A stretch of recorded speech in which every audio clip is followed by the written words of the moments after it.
What's up guys, it's Malik back here, and today I have some really awesome LEGO Star Wars news for you guys. So today on LEGO's official Twitter account, they just posted official images of the new Kessel Run Millennium Falcon that we'll be seeing in the new Star Wars anthology film, Solo: A Star Wars Story. We already got leaked images of this set a while back, but now LEGO has officially released these high quality images for us. So that's what we're going to be looking at today. And now as to why LEGO released these images now, I think it's because the Han Solo movie actually comes out in 100 days. So just to commemorate that, LEGO just finally put out official images of one of the sets that we'll be seeing from the first wave of Solo: A Star Wars Story sets. And that set is the largest and probably going to be the most iconic set from this wave. So without further ado, let's get into these images. Our first image here is of the Millennium Falcon itself. And now if you guys haven't seen any of the rumors or any of the leaked images before, you might be wondering why the Millennium Falcon looks like this, because I know it looks a lot different from what we're used to. We actually did get to see this version of the Falcon in the recent teaser trailer that was dropped a couple weeks ago. So if you haven't seen that, I'd go recommend checking that one out as well. But yeah, looking at the Millennium Falcon here, it looks a lot like the Millennium Falcon that we got back in 2015 with the Force Awakens sets. And I think that's perfectly fine because it is still the exact same ship. This is just prior to all of Han Solo's modifications, and this is how it looked like when Londo actually owned it. Those are kind of just my speculations though. We don't actually know the origin stories of this version of the Falcon or anything. The color scheme here is really awesome. I'm really liking the white and blue. It looks really clean, and it's a lot different from what we're used to with the regular Falcon. I'm really liking the large amount of greebling that they used on this set, just to give it a little bit of that extra detail, which is nice. The cockpit looks the same as the last version, so does the main center portion of the Falcon, except now it's done in completely white bricks instead of the light gray that we're used to. The nose of the Falcon is completely different now though, because it's missing that notch that we're used to, and it's now filled in. There have been a lot of rumors as to what this is for. I even saw a leaked scene from the movie that shows this notch being installed onto the Millennium Falcon, but that could be completely fake, so I'm not sure whether you should trust that or not. Now, a lot of people have been really upset with the look of this new Falcon,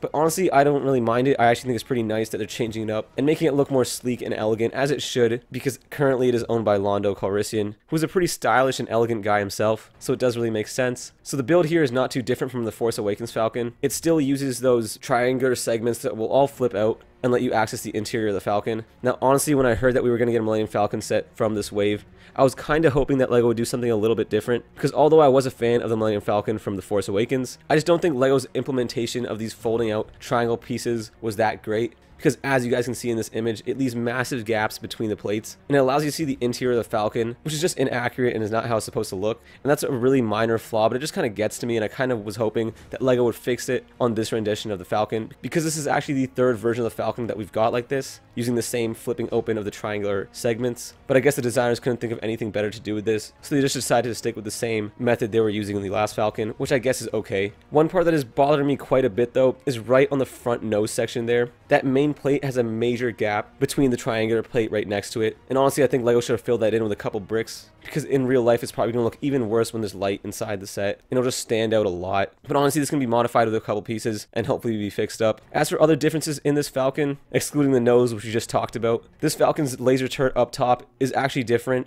I'm not sure if it's going to be rotating here. It doesn't really look like it can rotate, but I'm really hoping it does, because I'm assuming that's going to be a part of the Falcon in the movie. It now only has a single turret there instead of the quad turrets that we're used to with the original Falcon. And then another difference here is the radar dish, which is still circular like it should be in the original trilogy, except now it's flattened onto the Falcon. I'm not sure why it's like this, but looking at the pieces, it does have ball joints attached to it, so it does look like you'll be able to flip it up and make it look a lot more like we're used to with the actual Falcon. And yeah, overall I think the ship looks pretty cool. I know a lot of fans were upset when they saw this version of the Falcon. They thought it just changed way too much, and they were really upset about it. But I think it's a nice change of pace. I mean, we do see the Millennium Falcon a lot recently in Star Wars, and it's nice to see a different version of it, while it still holds that iconic look, just slightly modified, a little bit more cleaned up. And yeah, I'm just really digging the change that Disney decided to make here. But yeah, that's going to do it for this image. Now let's take a look at the back of the Falcon. And there's nothing too much going on here. This looks almost identical to the Force Awakens version of the Falcon, except it's slightly more cleaner and has less greebled parts everywhere, because again, this Falcon is supposed to be more tidy and cleaned.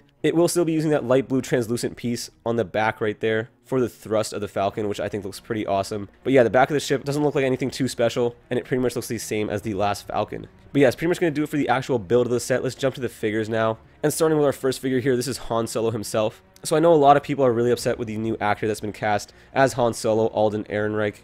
And after seeing that trailer, a lot of people said he just didn't have the charm and the wit, and didn't really sound or look anything like Harrison Ford. I wasn't really too shaken up by that trailer. I thought he actually looked pretty good playing Han Solo. And although he doesn't look like him or doesn't have the voice down that well, I think that's perfectly okay. I think as long as the actor can get across the attitude and charisma of Han Solo, then it should be fine, and I can move past him not looking exactly like Harrison Ford. But yeah, I wasn't too shaken up by the recast of Han Solo, but I know quite a few people were. And again, that's completely okay. Everybody has their own opinion about this. But yeah, looking at the minifigure here, he looks pretty awesome. Honestly, it looks identical to the regular version of Han Solo, except he's just missing the creases around his cheekbones, which make him look slightly older. So really, this just looks like a younger version of the Han Solo minifigure that we've gotten before. And I think that's pretty cool. Now, it doesn't look too much like Alden Ehrenreich, and it actually looks a lot more like a young Han Solo, which I guess is pretty good because that's what it's supposed to be in canon, I guess. So yeah, I wouldn't say the face print looks too much like Alden Ehrenreich, but it does kind of look like Harrison Ford to me, and I do think LEGO did a good job with it. We do also get that new wavy hair mold that they introduced with Han Solo a couple years ago with the Death Star, and that looks pretty awesome on this figure as well. He is sporting a new jacket here as well, which is kind of reminiscent of the jacket that he has in The Force Awakens. I don't know if this is going to be the same jacket or anything, I'm kind of just speculating, but it does look pretty nice. I think we've actually seen this jacket in the trailer, so if you haven't seen the trailer yet, go check it out. And for the leg print there, he does have a signature holster for his gun. But yeah, overall, I think the figure is pretty good, although it doesn't look too much like Alden Ehrenreich. I do think it gets the look of young Han Solo across, which is exactly what this minifigure is meant to do, and I think LEGO did a good job with it. Now onto our next figure here, which is Chewie, and I gotta say, I am really not liking this version of Chewbacca. I don't know what LEGO did with his face here, but it just does not look normal at all. I think it might be because his eyes almost look like they're pointing in two different directions, which is really weird. And his shaping of his head, it just looks a little strange.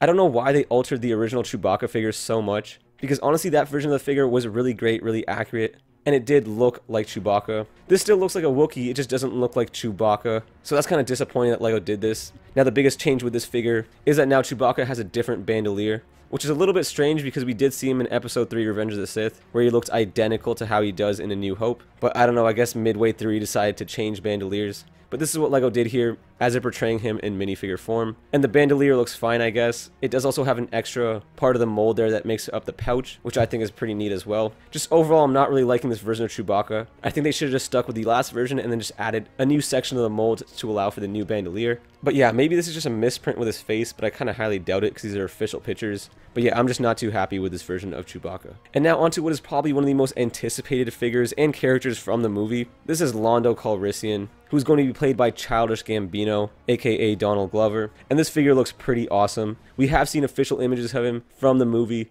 and we have seen what he's going to look like in the trailer. Now, he didn't really say anything in the trailer, but we did get to see him. And honestly, I think this was a perfect casting by Disney's part. Donald Glover looks really great as Lando Calrissian, and I honestly can't wait to see him in the movie.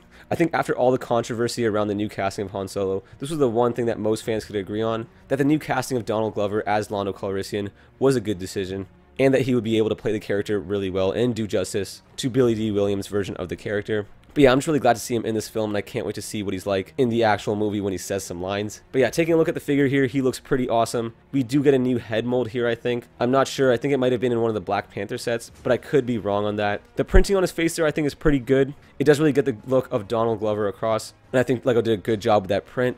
His torso print is also pretty nice. It looks like he's rocking a scarf that LEGO has printed onto his torso, and it continues down to his legs as well. I'm really liking the yellow. It's really vibrant and sticks out. For his leg prints there, we get the scarves that continue onto the bottom, and it does look like he also has a holster for his blaster as well. Now, his cape here does look pretty interesting to me, because it looks like it's going to be made out of two different pieces. The first one being the top part of the cape that wraps up around his collar, and then the last one being the one that goes down around his back. And that last one also looks like it has two different colors in it. I guess it's going to be a black cape with blue printing, which is pretty nice to see LEGO doing this. They easily could have just went with a black cape and just left it like that, but it's nice to see they're adding different details to make the figure look even more accurate. But yeah, overall this figure looks really awesome, and he is only included in this one set, so I think it's going to drive a lot of people to try and get this set, because I think a lot of people are excited to see Donald Glover as Lando Calrissian in the new movie. But yeah, that's pretty much going to do for Lando Calrissian. Onto our next figure, which is going to be Kira, who's the new female character that we saw in the Solo: A Star Wars Story trailer. She's played by Emilia Clarke, and we don't know too much about her, but she does look like she's going to be somebody from Han Solo's past, maybe even a love interest. And honestly, I'm just excited for her character because I really like Emilia Clarke from Game of Thrones, and I think she does a great job as Daenerys Targaryen on that show. And I'm just really glad that she made her way to the Star Wars universe, and I can't wait to see what she does with this character. But yeah, looking at the figure here, it doesn't look too much like Emilia Clarke to me. and the main reason because of that is her eyes are the basic Lego color here, and Emilia Clarke has light eyes, and that's kind of a signature feature of her face. So maybe because of that, it just doesn't look too much like Emilia Clarke to me. But I do think the hair mold does make up for it, because Lego did make a new hair mold for this character, which they kind of really needed to do. And I do actually think we see this version of Kira in the trailer, if I'm not mistaken, and she did have this hairstyle, so I'm liking that Lego made an entire new piece just for this character. But I could be wrong on that, so if I am wrong, please let me know down in the comments below. But yeah, now taking a look at her actual prints on the figure, this is probably the most least detailed figure out of all of them. Her legs are just plain black plastic, and then for her torso there, she does have a print of her jacket, which is kind of open and is reveal a necklace on there. But yeah, there's not much to say about her prints here. She's just not the most detailed figure in this set, but I honestly can't wait to see Kira in the film, and I'm sure a lot of people after seeing the movie are going to be really excited to get their hands on this figure as well. But yeah, that's pretty much going to do for Kira. And on to our next figure here. This is called a Kessel droid. So I guess while they're making the Kessel run, they're going to have a droid here who's going to be helping them out, and he's called the Kessel droid.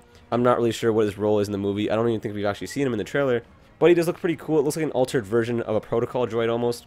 That's been a lot more beat up and broken. I'm kind of liking the figure. I like how they went with a red color scheme. It's really vibrant and bright, and I just think it makes the figure stand out and look pretty cool. But yeah, there's not much to say about this guy. We really know nothing about him. And yeah, that's pretty much going to do for the Kessel droid. And yeah, that's pretty much going to wrap it up for my analysis of the Kessel Run Millennium Falcon from Solo: A Star Wars Story. Overall, I think the set is going to be really awesome. And if you're a fan of this movie and you're already liking what you've seen in the trailer, then this is a set I definitely recommend getting.